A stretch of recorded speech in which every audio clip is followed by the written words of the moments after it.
And will Trump make a peep about his choice for Veep? As Donald sails toward the GOP nomination, there's growing speculation who could be his number two, which is very different than Biden's handlers discussing his number twos.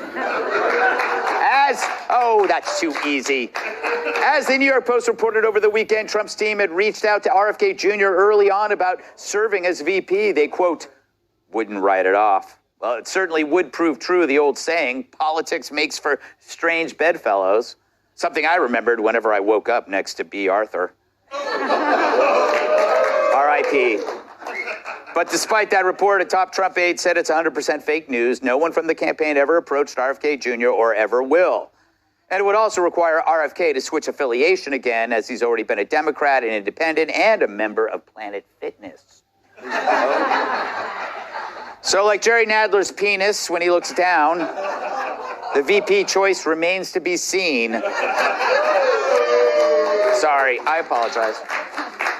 Of course, there are other candidates on the short list, like Vivek, who's been seen on campaign stops with Trump after dropping out of the race.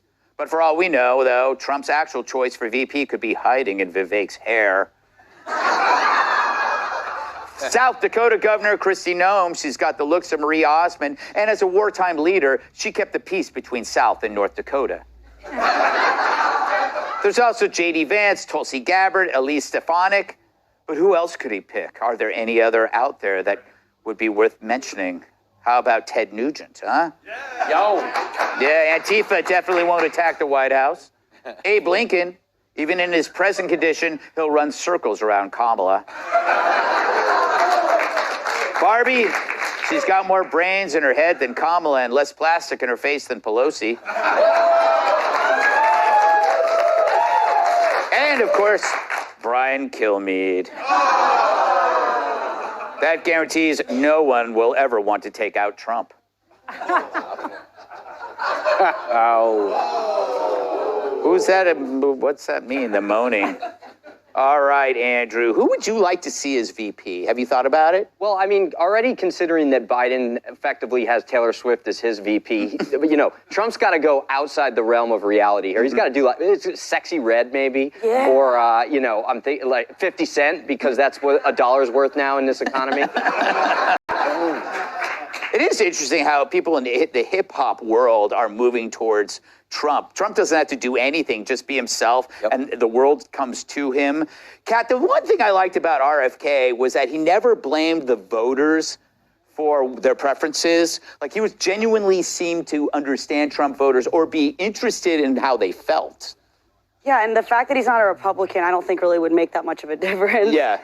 I mean, Trump isn't a Republican by the standard of what a Republican was before Trump entered politics. True. I mean, he completely changed everything. So I don't think that really makes any difference. Yeah. I'm now already thinking about a Trump Sexy Red ticket. I think we're the only people who know who she is. So I'm sorry that you guys don't get it. Because that was really, really funny. But I don't think it's going to be Mike Pence. I know who Sexy Red is. I know who Sexy Red is. I love the gum. Good for you. Thank you. Kaylee, does it matter who he picks? It's just Trump. It does matter who he picks. Look, first, credit where credit's due to RFK Jr. He's pulling in as a third-party candidate 15.8% of the vote. Mm-hmm. I mean, that's an enormous accomplishment. But I think it's safe to say if the Republican National Committee has an opposition research page against you, as they do with RFK, probably won't be the VP selection. However, Trump has to make up for the antics of the deep state. Russia collusion, Hunter Biden laptop, misinformation. We don't know what they have planned.